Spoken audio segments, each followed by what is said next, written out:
chapter 3 homework? Sure, go for it. Okay. 75, 3.1,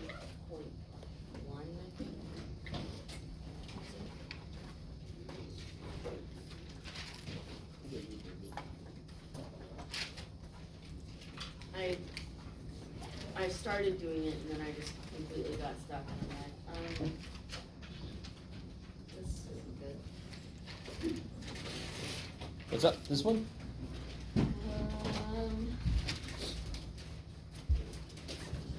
Yes. Okay. Yeah, 75. So this, if I just asked you what is f of 7/3, that's, the fraction might freak you out, but the beautiful thing about the f function, so which function am I using? The First one. The beautiful thing is, what's the first thing I do when I plug something in? I triple it, right? Is that cool? First thing I do when I plug a number in, I triple it, so if I plug some fraction with a 3 on the bottom, it's not going to be a fraction anymore. The 3's going to cancel, right? So you just plug that shit in, and then what's this say to do? Plug that in for h. Plug -2 in for x and h. You're going to get a number, and then you subtract it. That's all. So this just says, take the difference between whatever the hell that is. All right, let me go figure that. And whatever the hell, okay, let me go figure out what that is. Yeah. And then, this isn't one about solving, but, I think it's wherever the fraction, the graphing ones start, those ones. These here? Yeah. Yeah, 1 to 1. Do you want all of the fraction ones from or all of the graphing ones from like 40 to 59 or something? Do you want us to actually make the graph and show you like? Well, these graphs we are. did the vertical line test and. Oh, no. You just have to state what it is you used to figure it out. Okay, Yeah. and then. So here's something I don't think we talked about. Oh shoot, I didn't bring any blank paper. Well, that's okay. I'll just do it up here. What does it take to be a function? If I know the graph, if I have the graph of something, how do I tell if it's a function? One input or one output for every input. So what's the shortcut kind of test we use? Vertical line test, kick ass, right? So if I have something that's trying to be a function, and it's like, hey, am I a function? And you're like, yeah, dude, because every vertical line I can imagine goes through the graph only once. At most once, right? The reason I say at most once is this a function? Yeah, every vertical line you can imagine goes through at most once. A vertical line back here doesn't go through anything, so it's fine. It has to go through at most once. Everybody with me? So basically, it can't come back on itself. If I have this, at 3 seconds, the ball is here and down there. That doesn't make physical sense. Vertical line goes through more than once, not a function, yes? Now, this guy. Look at this guy. What is 2 squared? This is basically x squared, right? That's 2 squared. Holy shit. And then what's negative 2 squared? No. 4. So every x goes to only one y, correct? That's the definition of function. Every input can have only one output. Something we call a one-to-one function. This is a beautiful name, but you might not agree. Not only does every x go to only one y, but every y must also go to only one x. Up here, is this a one-to-one function? Does every y go to only one x? So what, for example, 4, the output of 4, what inputs does it go to? Negative 2 and 2. So this would not be one-to-one. This is a function because it passes the vertical line test, but it's not one-to-one. So here's the beautiful thing. Function, every x, only one y, vertical line test. One-to-one function, every y has only one x, horizontal line test. So if I ask you, is it one-to-one, you apply the horizontal line test. So it's this is not 1-to-1 because I can see a horizontal line going through more than once. Okay, maybe. When we talk about inverse functions eventually, I'm going to come back to this. Because 1-to-1 deals with inverse functions. And when I say inverse, what do you think of when I say inverse? Opposite, I love it. So if the function is x plus 1, the inverse function would be x minus 1. So it's the function that does the opposite of what the original does. Are you guys with me? So it's a whole section devoted to inverse functions. You guys ever heard of logarithms? Yeah. They're not here yet? They're coming. Everybody freaks out about logs. I'm going to try desperately to show you they ain't shit. They ain't shit. So we'll see if you agree. Yeah, chemistry uses a lot. We live in California. The Richter scale, what does Richter scale measure? Earthquakes. Earthquakes are based on logarithmic scales. Okay. All right. Anything else before we get back into stuff? Okay, so do me a favor. It's going to sound silly, but on a piece of paper, on your notes, just plot y equals x squared. Do it a little bit nice. Give yourself scale. You with me? Plot y equals x squared. And by the way, I'm going to say this many times. This class is all about graphing. If the question asks you to graph a function and your answer is this, that is your answer? Right? Scale, work. So right, I need a scale. I need to see where the things came from. Are you with me? This is all about graphing, so your graphs must have a little bit of detail. Okay.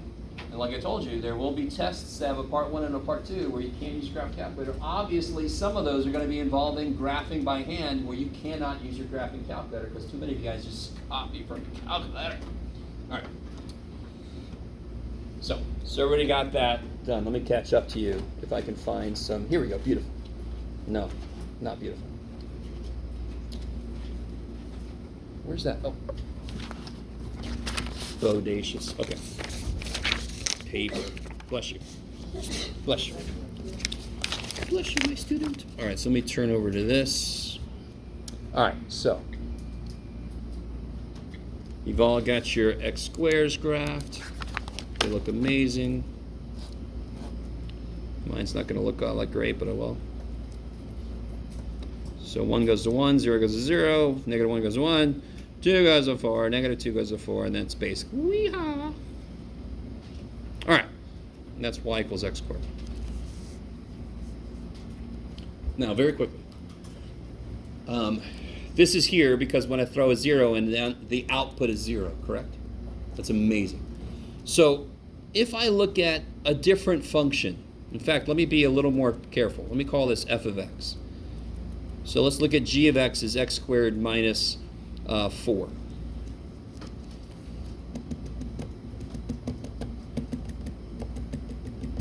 Do you understand that the shape is going to be the same? They're both squares. They're both quadratic. What is the difference between the two? Which one's going to have larger outputs for a given input? Because what happens to this poor guy? This guy, I square them. This guy, I square them, but then I also take 4 away, correct? So for every input, the output's going to be smaller than it used to be because to get the output, I am taking 4 away where I wasn't before. Does that make sense? So I don't have to actually make a table of values. I don't have to do any of that shit. I just take this, and every point, I'm going to move it down 4. Let me just do it over here. Too bad, Jeff. Let me do it over here. Damn it. Let me do it over here. So 1, 2, 3, 4. I'm going to take every point down 4 because every output for this guy is going to be 4 less than the outputs for that guy. So of course it's going to go down 4. Okay. And you guys, maybe you remember some of this. Anybody remember this kind of thing is called? It's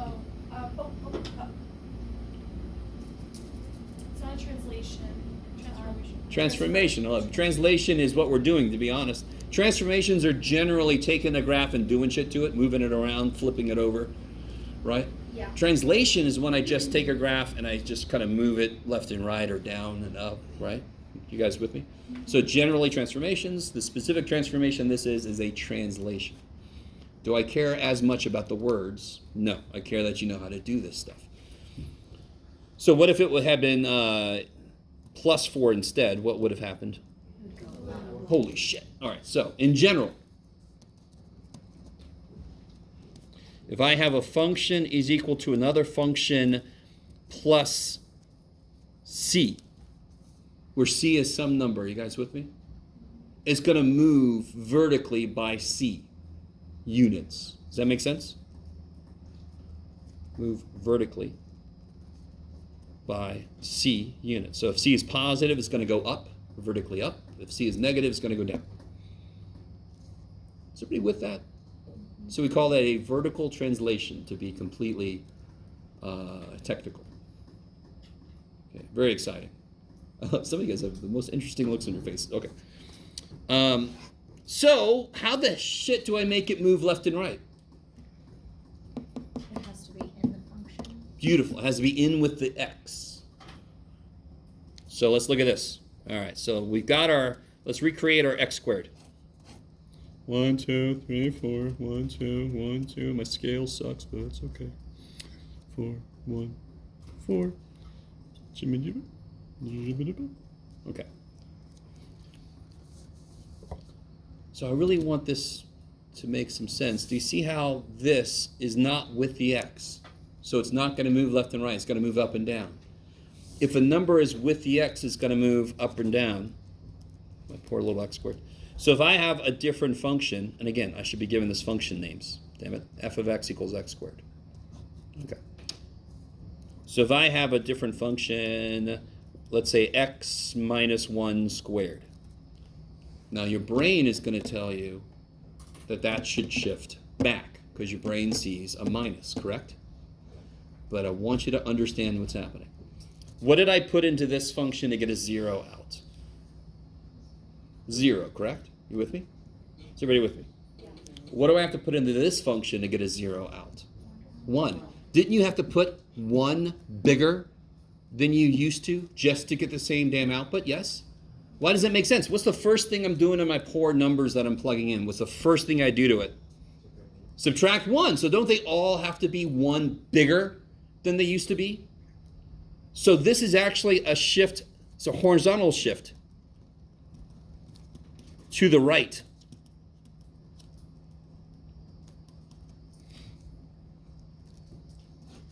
And you know that's true because I just told you. No, you know that's true because when I plug a 1 in, I get 0.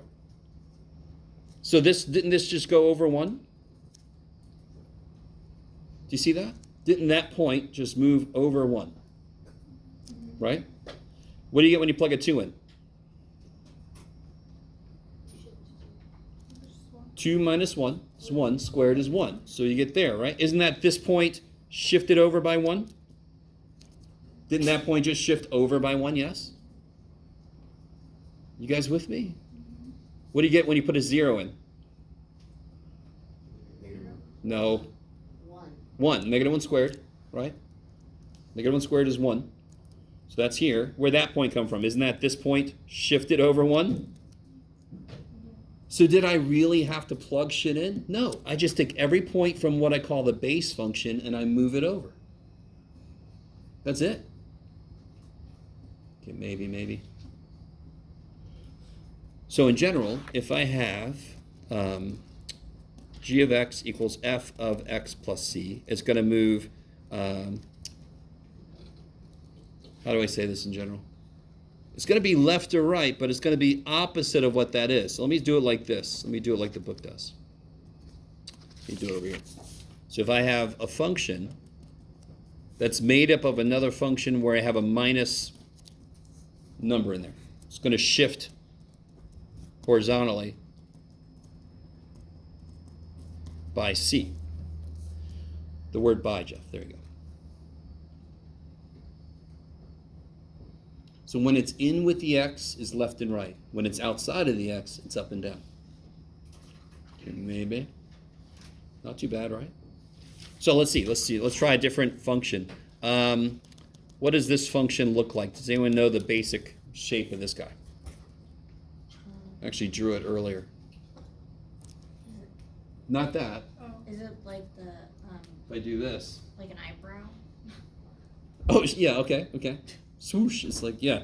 So this guy, the rough sketch is this. It looks like a parabola that fell over, and then the bottom half fell out, right? If you take a parabola and let it fall over, and then this half goes, ah! Maybe? Why does that make sense? Because aren't square roots and squares intimately connected?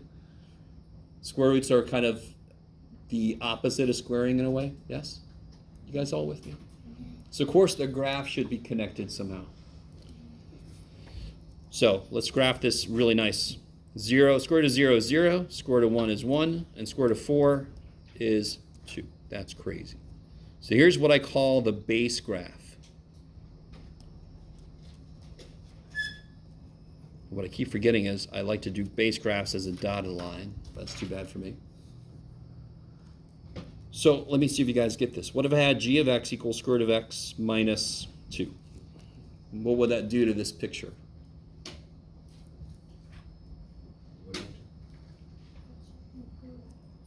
What's the only time it moves left and right? If the number is inside with the x. That number is not inside with the x, correct?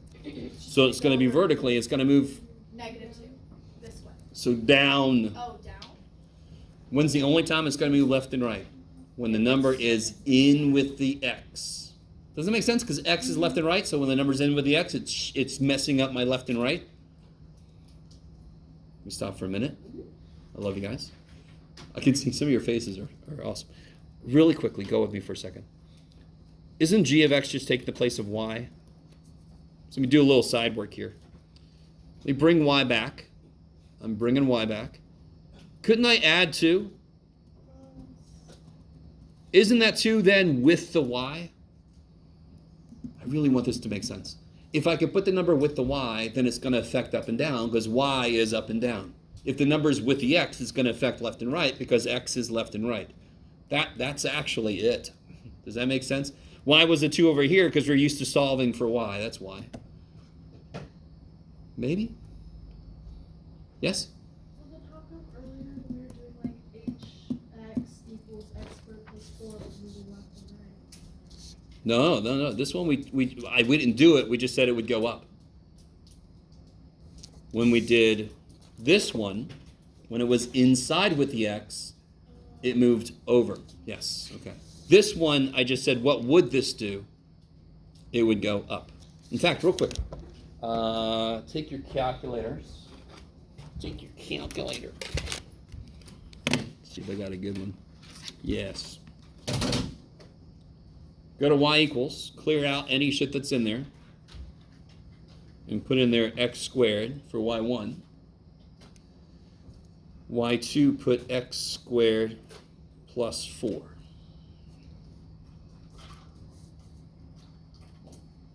Right? And then hit graph. Now, if you got one of the newer calculators, it's nice because it graphs in different colors. But the different colors aren't going to show up here. Oh, I'm in a weird window. Let me get, everybody get the same window. Hit zoom 6. Remember, zoom 6 takes you back to 10 to 10, negative 10 to 10, negative 10 to 10. So everybody should look like this. And look what it did. Here comes the shifted one. It went up 4. You guys sort of with me? So if I do another one, and this time I put the plus 4 in with the x, how's that going to change? That's going to move which direction? Left or right? Left. Oh, left.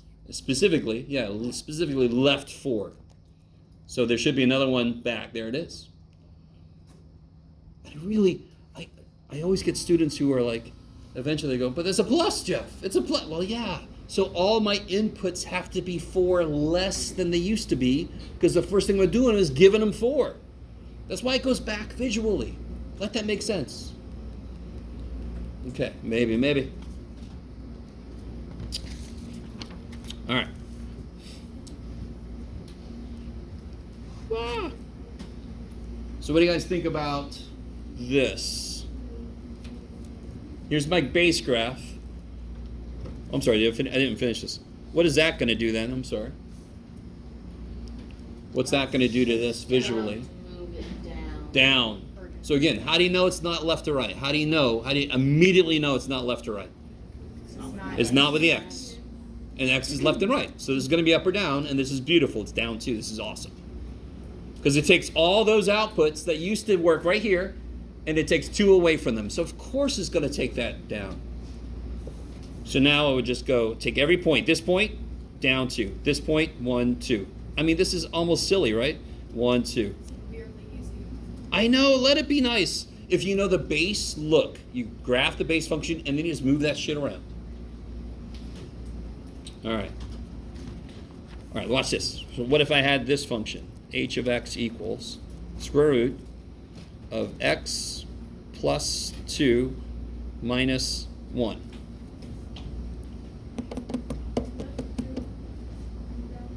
Kick ass. There's how many transformations? How many? 2. I love it.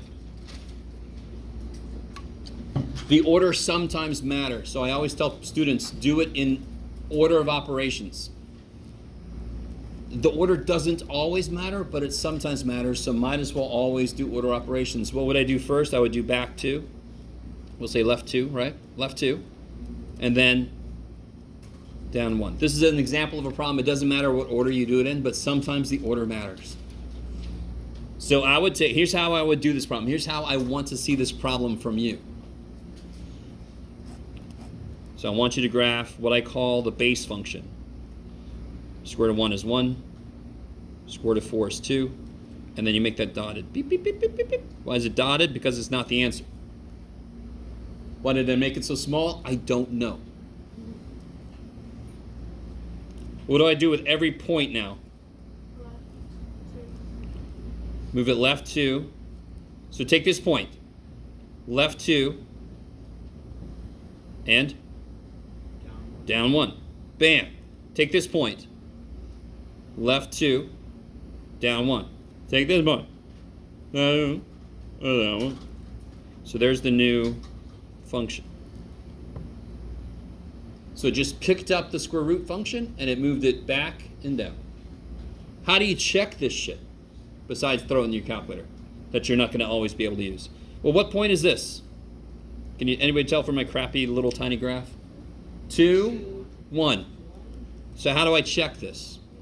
You can plug it in. Plug it in. What's 2 plus 2? Square root of 4 minus 1. Input of 2 gives me an output of 1. Hey, so you can always check. Make sure that you actually ended up in the right place. And I like what somebody said earlier. This is oddly easy, or something like this. Let it be nice. Okay. Yes? So if it was x minus 2, it would be to the right 2? Beautiful. Beautiful. So when it's inside with the letter, it does the opposite of what it looks like. And again, why does that make sense? Since I'm gonna get, like, if it costs $8 to get into a place, right? $8 charge at the door, you with me? And a friend of yours is standing right inside the door. They're gonna pass you $2. Do you need to have $8? How much do you need? You need less. You need $2 less. So what's the first thing that this does when it walks into the square root bar? I give them $2, so they need 2 less than they needed to before. It moves back then. It's awesome. It's the first time I ever used that example.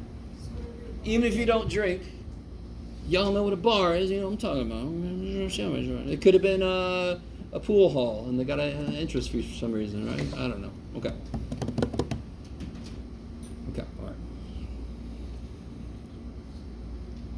Sorry. Sorry. Drinking is how I got through physics. Not the way you think. It's because my teacher drank. So you go after class, go get some Guinness, and he would kind of like say all this stuff, and you're like writing stuff down. Oh, really? Yeah? Think about putting this on the test. Oh, really? Are you? Sorry. So what about? Let's think about this. Let's go back to Let's still use. Here's my base function, square root of x. So we still got that same base function. What do you think would happen if I had this? So here's the base function. Dot, dot, dot, dot, dot, dot, dot. What would happen if I had this? Oh. What? So here's the old outputs. Here's the no. Here's the old outputs. In fact, all of this is real.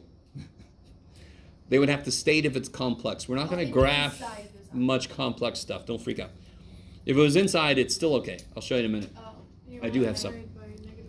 All the outputs used to be square root of x. Now they're the negative. So whatever the output used to be, it's now the opposite. Correct? Okay. You got to love that shit. Yeah. There, I can see the original function right there. So just take all the outputs and make them the opposite. So now 0, negative of 0 is 0. Here's 1, so now it's negative 1. Here's 2, so now it's negative 2. So it just becomes the mirror image. So a negative on the outside reflects it around the x-axis. Yes? Okay, so how do you know it mirrors the x-axis and not the y? Like, just by looking at it, how do you know? What changed? Did the y's change or did the x's change? You know exactly. What was the x here? 1, correct? What's the x here? Still 1. So did the y's, did the outputs change or did the inputs change? The outputs change. Everybody agree? Why does that make sense? The negative, was it in with the x or was it outside? Remember, when it's outside, up and down. All right, so let's immediately do this one. Is everybody kind of with me? Yeah. But what happens if you say, yeah, like what you said, put it on the y? Like there's some problems where you put it on the y, or row past the y axis. How would you know? Like, how would you write a function like that? That reflected it this way? Yeah. Okay, that's what I thought. Just hold on. I love it. Yes? So does it have to be outside the operation, whether it's like square root or parentheses? Whenever it's in with the x, it's left and right. Okay. Whenever it's outside, up and down.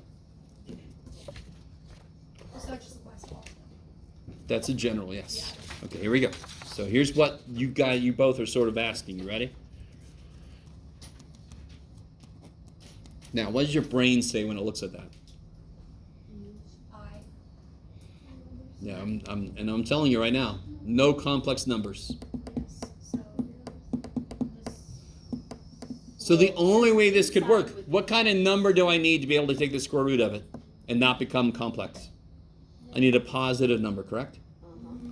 So since the first thing I do is change the sign of my input, all my inputs now have to be negative. So watch, here we go. So here's the base function. 0, 0, 1, 1, 4, 2. Okay. I get it. Whee! So now it's just all my inputs. All the outputs stay the same. All my inputs now are the opposite of it. So negative 1 now goes to 1. Negative 4 now goes to 2. So that is a reflection around the y-axis. It just went whee around the y-axis. I like that little symbol up there. Whee. Maybe? Yeah. And again, you can check it. What's negative negative 1? 1. Square root of 1? 1. What's negative negative 4? 4. Square root of 4? 2. Hey. Oh, okay. So when it's in with the x, left and right. When it's outside of there, up and down. Yes? Okay, so what if it was just like back to, what if it was just x minus 1 with no like square roots? Would that be like Wait. the x or? Do you literally mean like just x minus 1? Yeah, like would that be with the x or no? Oh, okay. When it's a simple function like this, you could look at it either way. Real quick, since you asked. Just go with me for a second. Here's y. What does y equal x look like? It's just like a line. Does anyone know the angle it makes? Y and x is symmetric, 45 degrees. So you don't have to know all that shit. But 1 goes to 1, 0 goes to 0, negative 1 goes to, right? Whee! It's linear. I love it. So if I shift that down 1, if I shift it down 1, doesn't that go here? Let's see, now watch. I really wasn't. So if I shift it down one, that goes here, that goes there, this goes here, right? Yeah. What if I shift it, how do I say this? What if, here's the weird part. If it's with the x, let me look, I actually, oh, okay, I'm ready. Okay, sorry. This is what's weird about this. Now look at it as if it's with the x. What does that tell you to do now? Go right one, correct? Go right one. So what, look, go right one. Go right one. Do you see what I'm saying? So if I take things that go down one or go right one, it's the same thing. So in this case, you could look at it either way. When it's a really easy function and there's no, would you say there's an inside? If I write this function, is there an inside? No. If I write this function, is there an inside? Yeah. Yes. Okay. So when there's no inside, then it's so simple it's hard, right? Okay, maybe. Last thing, and then I'll let you out. Right? It's basically time, but too bad. Coming back to this dude. What would happen if I had this? Oof? Would you multiply? Yeah. Okay, because that's what it says, right? But what would you say happens visually? What happens to all the outputs? Whatever the output used to be, it is They're now double. twice as much. Double. So the output here was 0, so now the new output is 0. Yay. The output here is 1, now the output is 2. The output here was 2, now the output is 4. So would you guys agree that that's somebody reached down and stretched it Yeah. up? Yeah. That is a vertical stretch. By the way, this is section 3.5. Is that right? Let me see. Yeah, that's as far as we're going to get for the first test. So I gave you guys the practice test, right? Yeah. Yes, okay. Yeah. So the first test is going to go through 3.5. The other two sections of 3 will be on the next test. Is everybody with me? Okay. I love it. So there's not going to be any inverse functions yet, explicitly. All right, so that's enough. So now I'll have the quiz graded tomorrow. I'll have the practice test answer key tomorrow somehow. Yeah, don't forget your stuff, dear God.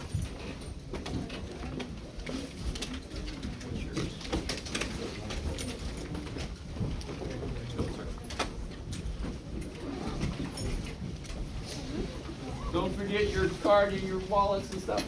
Okay. Let's see, where did I put that? I have a question on Yeah. 1D. Those are weird. Is that the factor? But it doesn't make sense.